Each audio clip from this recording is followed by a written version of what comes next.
Hello friends, ओम नमः शिवाय। तो आज हम सीक्वेंस चैप्टर का एक इम्पोर्टेंट क्वेश्चन करने जा रहे हैं, ठीक है, जो काफ़ी इंपॉर्टेंट है। ठीक है, एग्जामिनर जब भी एग्ज़ाम सेट करता है आपका, तो वो कोई ना कोई एक क्वेश्चन ऐसा, एक या दो क्वेश्चन हमेशा एग्ज़ाम में ऐसा डालता है कि वो आपने नहीं पढ़े हों, मतलब आपने वो छोड़ दिए हों क्वेश्चन, ठीक है, और वही क्वेश्चन आ जाता है। ठीक है, तो ये काफ़ी इंपॉर्टेंट क्वेश्चन है, ये ईजी है। इसको सिर्फ करने के लिए हमें 4 स्टेप याद रखने हैं।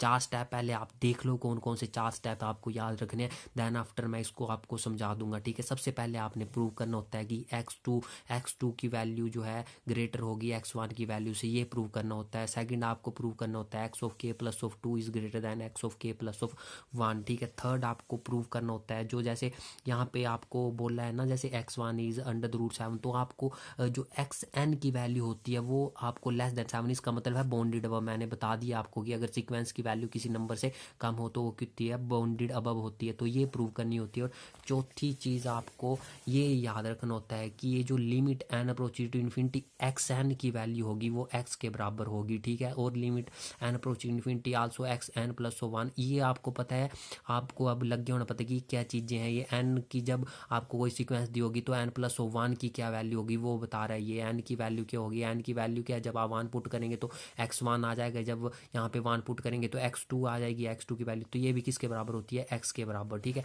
अब आप हम इसको क्वेश्चन को करेंगे। ठीक है, देन आफ्टर आपका कंसेप्ट क्लियर हो जाएगा। ठीक है, तो जैसे आपके पास क्वेश्चन है, द गिवन सीक्वेंस आपको दी हुई है, डिफाइंड बाय x1 की वैल्यू दी हुई है एंड xn प्लस 1 की वैल्यू भी दी हुई है under the root 7 plus of xn।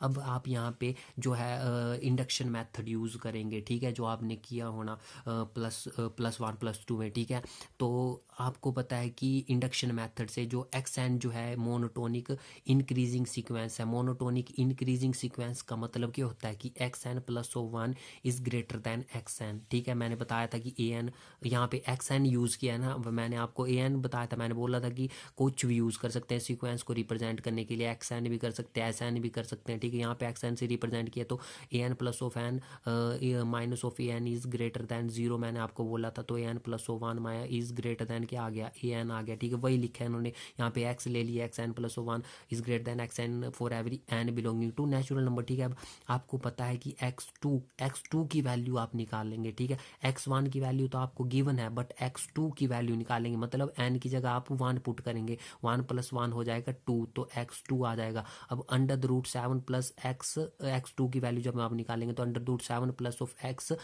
यहाँ पे आपने क्या पुट किया, n को 1 पुट किया, तो 1 पुट करेंगे तो x1 आ जाएगा ये, और x1 की वैल्यू आपके पास अंडर द रूट 7 है, that's why under the root 7 plus x1 आ जाएगा ये, और under the root 7 plus x1 की वैल्यू क्या आपके पास अंडर द रूट 7 है, दैट्स वाई हमने ये लिया। बट आपको ये पूरा पता है कि ये वैल्यू, अब आपने फर्स्ट कंडीशन में क्या प्रूव करना है, x2 is greater then x1, ये आपको पता होने चाहिए स्टेप। ठीक है, उसी वे में आप जल्दी से आंसर निकाल पाओगे। ठीक है, तो आपको पता है कि ये होल अंडर द रूट, ये under the root 7 plus under the root 7 है, तो ये हमेशा ग्रेटर होगा। x1 की वैल्यू क्या है, अंडर द रूट 7 से, इसका मतलब क्या हुआ कि x2 की वैल्यू किससे ग्रेटर हुई, x1 से ग्रेटर हुई।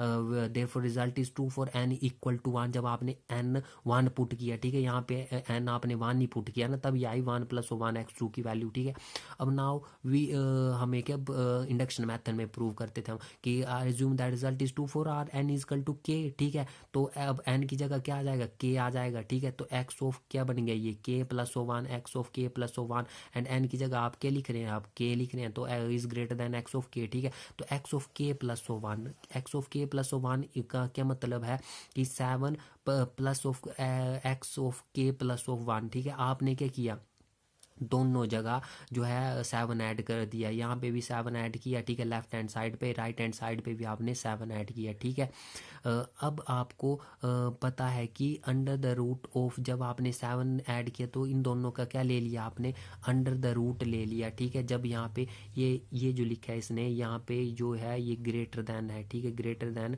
7 plus of x of k। ठीक है, फिर आप क्या ले लेंगे, दोनों तरफ अंडर द रूट ले लेंगे, तो मैंने अंडर द रूट लिया, 7 प्लस ऑफ ये क्या बन गया, x ऑफ k प्लस 1, ये फिर ग्रेटर देन किससे, यहाँ पे भी अंडर द रूट लिया, तो ये बन गया under root 7 plus x of k। ठीक है, तो ये x ऑफ जो ये पूरी वैल्यू है, ये किसकी वैल्यू आई, एक वैल्यू ज़्यादा x of k plus of 2 की वैल्यू है ये।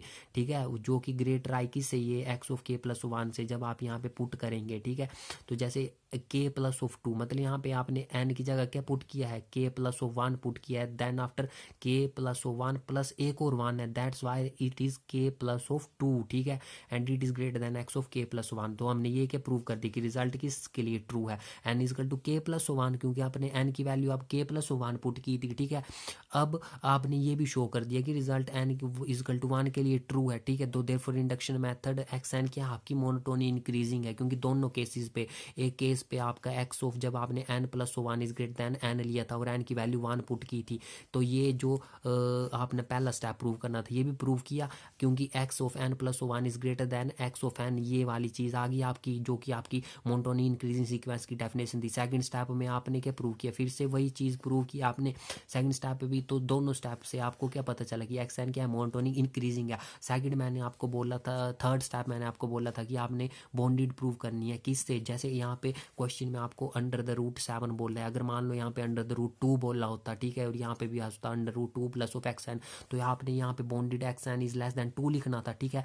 तो मोनोटोनिक इंक्रीजिंग है, और मोनोटोनिक इंक्रीजिंग सीक्वेंस हमेशा क्या होती है, बॉन्डेड अबव होती है। अगर वो कन्वर्स तभी करेगी जब वो बॉन्डेड अबव होगी, हमने स्टेटमेंटें पढ़ी हैं पहले, ठीक है, तो उसमें मैंने आपको बताया था, ठीक है। तो आपने क्या किया, एक्स एन बॉन्डेड अबव कब होगी, जब एक्स एन की वैल्यू लेस देन 7 होगी। मैंने बता दिया आपको कि जब सीक्वेंस की वैल्यू किसी नंबर से कम होती है तो ही वो उस नंबर से बॉन्डेड अबव होती है, ठीक है।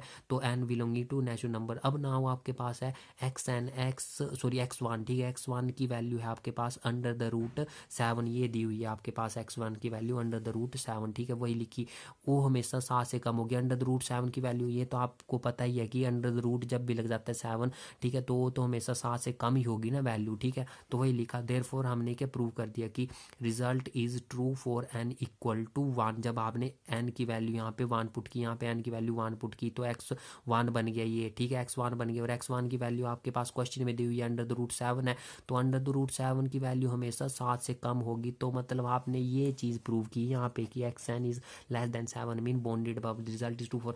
अब नाउ आप किसके लिए प्रूव करेंगे रिजल्ट ट्रू, आप प्रूव करेंगे n इक्वल टू m के लिए, वहाँ पे n इक्वल टू 1 के लिए प्रूव किया था आपने, तो जब m के लिए प्रूव करेंगे तो n की जगह क्या आ जाएगा, अब m आ जाएगा, और इज लेस देन किससे है, 7 से, ठीक है।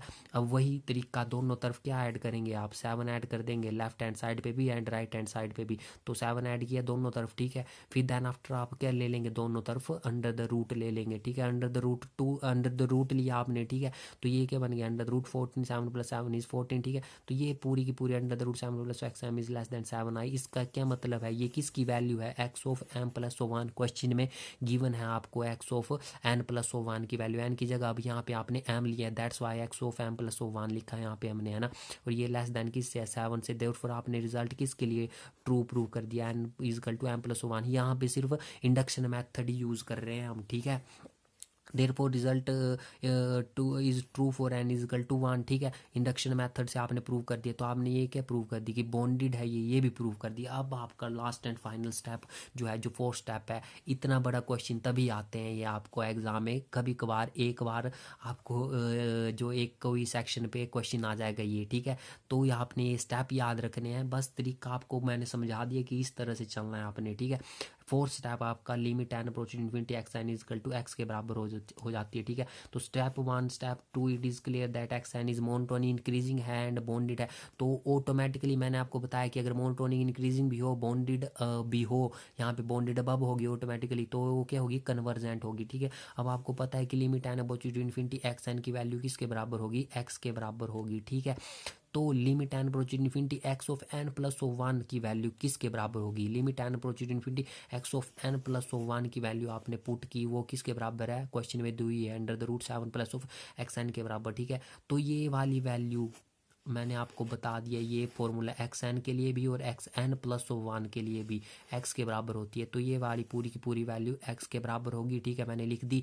इज इक्वल टू, जब आप limit n is approaches to infinity apply की, ठीक है, तो ये वाली देखो, ये वाली टर्म मैं बताता हूँ आपको। जैसे आपने limit n approaches to infinity, इसको आप ऐसे लिख सकते हैं ना, अंडर द रूट 7, ठीक है, प्लस इसको भी तोड़ के लिख दिया हमने अंडर द रूट, ठीक है, एक ही बात है, ठीक है। जब आपने यहाँ पे भी limit n approaches to infinity लगाई, ठीक है। यहाँ पे क्या एक्स एन है, ये under the root of x n, तो ये वैल्यू मैंने यहाँ पे आपको बताई है कि अगर एक्स एन भी हो तो भी वो एक्स के बराबर होता है, ठीक है। दैट्स वाई ये वैल्यू पूरी की पूरी अंडर द रूट, क्योंकि यहाँ पे अंडर द रूट एक्स भी लगा है ना, दैट्स वाई हमने अंडर द रूट एक्स ले लिया, ठीक है। तो अंडर द रूट एक्स के बराबर होगी, वही चीज़ लिखी है मैंने, ये तो मैंने आपको तोड़ के बताई, यहाँ पे इन्होंने डायरेक्ट ही लिख दिया, ठीक है। तो आपकी एक्स इस तरफ क्या बन गया, पूरा की पूरा ये एक्स बन गया, ठीक है। और इस तरफ क्या बन गया, अंडर द रूट 7 प्लस इसकी भी अगर limit n approach to infinity करेंगे तो एक्स के बराबर ही आती है, ठीक है। अब दोनों तरफ क्या कर लो, स्क्वेयरिंग कर दो, ठीक है। जब दोनों तरफ स्क्वेयरिंग की तो ये रूट कैंसिल हो गया, तो ये बन गया x square is equal to 7 plus of x, and इसको रीअरेंज किया, देन आफ्टर आपने ये प्रूव कर दिया, हैंस द रिजल्ट आ गया आपका, ठीक है। तो आपने 4 स्टेप लेके चलने हैं, मैं एक बार फिर से आपको 4 स्टेप बता देता हूँ, ठीक है। फर्स्ट स्टेप आपको ले प्रूव करना है कि x2 की वैल्यू x1 से ग्रेटर है। सेकंड स्टेप में आपको x of k plus of 2 की वैल्यू जो है x ग्रेटर प्रूव करनी है x of k plus of 1 से, ठीक है। थर्ड स्टेप में आपको बॉन्डेड प्रूव करना है, मीन x एंड जो भी आपको जैसे क्वेश्चन में 7 दिया हुआ है, अंडर द रूट 7 है, जैसे इस मतलब 7 से ही करनी है आपने, ठीक है। तो अगर 7 दिया हो तो 7, 3 दिया होगा तो 3 एंड 2 दिया होगा तो 2, ठीक है। तो वही एक्स एंड बॉन्डेड अबव होगी, क्यों होगी, क्योंकि मोनोटोनिक इंक्रीजिंग है और मोनोटोनिक इंक्रीजिंग हमेशा बॉन्डेड अबव होगी। अगर यहाँ पे मोनोटोनिक डिक्रीजिंग आ जाता ना कि मोनोटोनिक डिक्रीजिंग प्रूव हो जाती है, तो ये यहाँ पे कौन सा बॉन्ड आना था, बॉन्डेड बिलो प्रूव करना था फिर हमने, ठीक है। फोर्थ स्टेप में आपको बता दिया कि ये जो लिमिट आती है n approach to infinity x n, ये एक्स के बराबर होती है, और limit n approach to infinity x of n plus of 1 जो भी होती है वो भी एक्स के बराबर ही होती है, ठीक है। देन आफ्टर आप इस तरह से इसको सोल्व कर देंगे। Thank you.